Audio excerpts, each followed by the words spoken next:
Hey everyone, welcome back to Talk and Transform, the podcast where we sip on interesting topics and learn English along the way. I'm Anna, your host, and today we're diving into something millions of us can't live without: coffee. But I'm not doing this alone. Joining me is Jason, a coffee enthusiast who knows the magic behind every cup. Welcome, Jason. Thanks, Anna. I'm thrilled to be here. Talking about coffee is my favorite thing.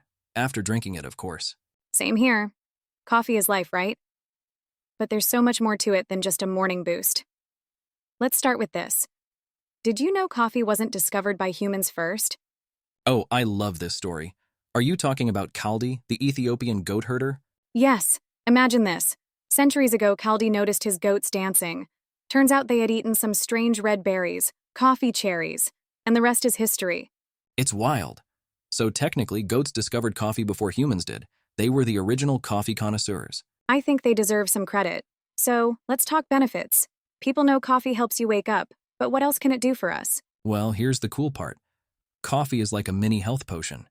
It's packed with antioxidants which fight off harmful molecules in your body. Fun fact, for many people, coffee is the biggest source of antioxidants in their diet. Wow, who needs superfoods when you have coffee? But what about the brain? I feel sharper after my morning cup. Is that in my head or science? It's science. Caffeine blocks a neurotransmitter called adenosine, which normally makes you feel sleepy. With that out of the way, your brain releases more dopamine and norepinephrine, chemicals that make you feel alert and focused. So coffee isn't just fuel, it's brain magic. Here's another fun fact for you. Did you know that in ancient Turkey, coffee was so important that not providing it to your spouse was grounds for divorce? Really? That's serious commitment. Coffee clearly holds a special place in history and relationships. Exactly. In fact, coffee was once so valuable that the first coffee house in the Middle East, back in the 16th century, was a place where people gathered to talk business, politics, and art. Coffee wasn't just a drink, it was part of a culture. Absolutely. It's crazy how something so simple became such an integral part of daily life. Speaking of history, do you know that coffee almost didn't make it to Europe?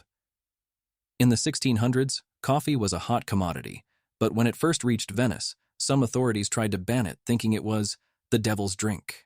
But Pope Clement VIII loved it so much that he gave it his blessing. That's a great story.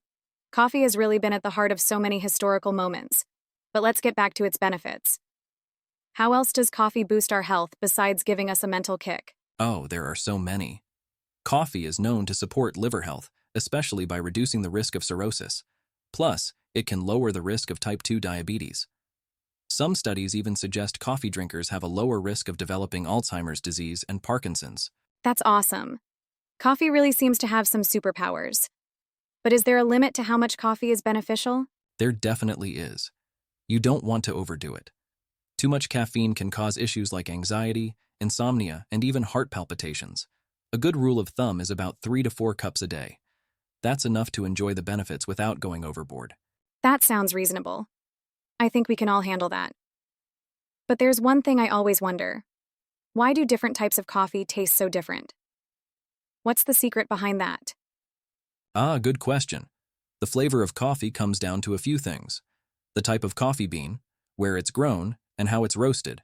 For example, beans grown in Ethiopia tend to have fruity floral notes, while beans from Colombia have a more nutty, chocolatey flavor.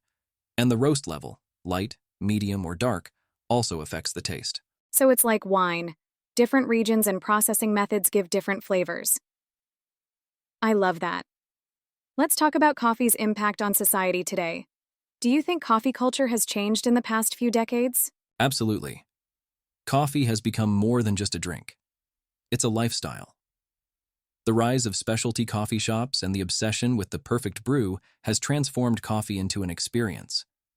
People are more into artisanal coffee now, with various methods like pour-over, French press, and cold brew. It's almost like a form of art.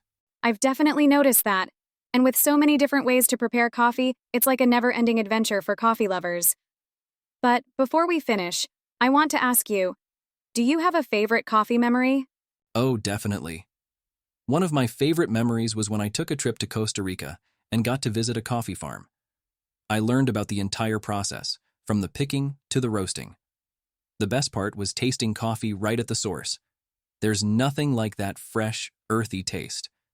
That sounds incredible. There's something magical about experiencing coffee from its origin. And now, it's a part of our daily lives. For sure. And every cup we drink has its own story to tell. It's amazing how something as simple as coffee can connect us to history, culture, and even our health. Absolutely. Jason, thank you so much for sharing your coffee wisdom today. This has been a Brew Teifel conversation. Thanks, Anna. I had a blast. Now I'm craving a cup of coffee to wrap this up. I think I need one too. And thank you to all our listeners for tuning in. If you enjoyed this chat about coffee, don't forget to like, subscribe, and share it with your fellow coffee lovers. And until next time on Talk and Transform, keep sipping and keep learning. Cheers to that. Thanks, Anna. Until next time, everyone.